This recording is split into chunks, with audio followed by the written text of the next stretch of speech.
అక్క అంబాసిడర్, నేను బెంజు, అది పోర్టబుల్.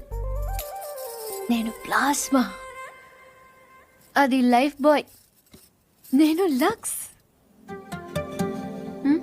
అందుకే నా అందం దానికి ప్రాబ్లం కాకూడదని ఇలా వచ్చాను.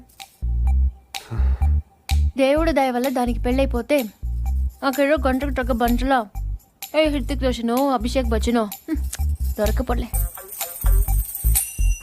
చూసావా, నువ్వు కూడా చూపు తిప్పుకోలేకపోతున్నావు.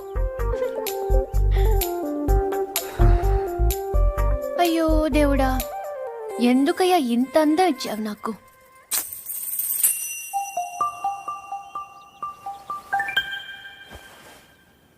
బాధపడకు పూరి. మీ అమ్మ వాళ్ళందరూ అనవసరంగా భయపడుతున్నారు, కానీ నువ్వు అంత అందంగా ఏం లేవు.